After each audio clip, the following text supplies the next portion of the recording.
In this lesson, we're going to keep talking about functions in Karel. As you may recall from the last lesson, functions are a way to teach Karel a new word.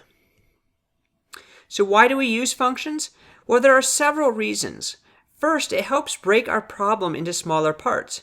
Oftentimes, if we can separate our program into smaller parts, it can make the problem-solving aspect easier. We can also use functions to make our code easier to understand. Finally, we can use functions so that we don't have to repeat code. If we want to turn right several times in our program, we don't want to have to keep typing turn left 3 times over and over. So again, breaking our code into smaller parts simplifies the problem-solving aspect and can make it easier for us to solve. Instead of trying to solve an entire problem at once, we are able to solve small pieces of a larger problem. Using functions also makes it easier for you and others to understand your code.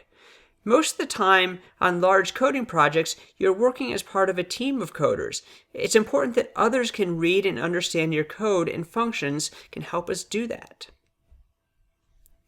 So functions are one of the most important parts of programming. The purpose of programming is really just to teach a computer new things, and that's exactly what functions are doing.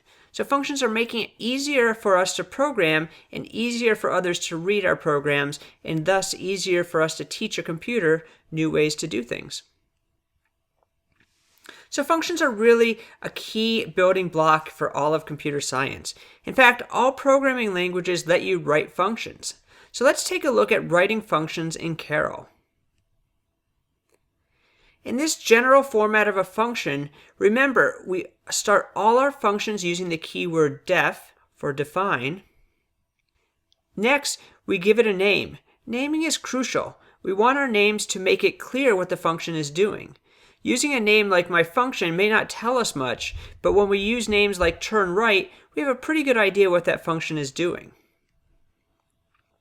When we name our functions, we should follow a few basic rules.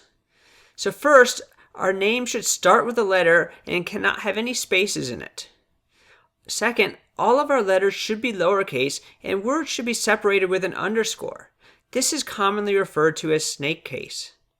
The name should describe what the function is doing, and the name should start with an action verb and sound like a command. So let's take a look at some examples. So at the top, we can see a few examples of functions that are good. Build tower, spin twice, they both start with action verbs and are pretty descriptive. The second build tower also starts with an action verb, but the 2 words should be separated by an underscore. Okay, so that looks better. Now 5 moves is descriptive, but it doesn't start with a letter and it doesn't have an action verb as our first word. So let's change this to move 5 times. So tower can work as a function, but it doesn't really have that action associated with it. So let's change that one to build tower as well. Finally, our blah blah function is just not descriptive. It doesn't tell us anything about what it might do, which can make it hard for us to read our programs and also hard to remember what that function is used for. So let's change that one to something like take 4 balls. Take 4 balls tells us immediately what that function is doing. Okay, so we've taken a look at creating and naming our functions, but there's an important distinction we need to make. Defining is like teaching Karel a new word, but Karel doesn't actually do anything when we define the word. We need to call the function to get Karel to actually execute the command. Another way to think about it is defining a function is like writing the instructions for a new action, but when we want that action to happen, we need to call the function. Calling the function causes the action to happen. Let's take a look at an example where we create a function called turnaround. We can define the function. This is like teaching Karel the new command to turn around, but just because we define it doesn't mean Karel is going to do it. We want Karel to turn around, so we call the function. So this is how we call the function. It tells Karel to perform the action. And we can add more commands to this. Karel can turn around, then move twice, then turn left. We can then call turnaround function again. Now that Karel knows the command, we can do it as many times as we want without having to redefine the function. We just need to call it again. So remember, this is how we teach Karel a new command, And this is how we get Karel to perform the command. Keep in mind that in Python, we need to define the function before we can call the function. In other words, the function definition needs to appear higher in the code compared to the call statement. Okay, so let's go to the editor and write our own functions. Okay, in this exercise, we're going to look at how we can teach Karel to turn around. So our final exercise that we want to end up with Karel facing the other direction, one space over. So we can basically teach Karel this new command to turn around. So remember, to write a function, we start with the keyword def for define, and then we're going to write the function turn around. So again, our function name starts with a letter, everything is lowercase, and we give it an action verb as our first word. And it's pretty descriptive. We expect Karel to turn around when we use this function. Okay, so we give it a colon. Now remember, every command that we want to have inside of this function has to be indented one space over. The line that we stop indenting is the line that is no longer part of our function. So turn around is going to be really simple. It's just going to be a couple of turn left commands. So we're going to say turn left, turn left. Okay, so now let's go look.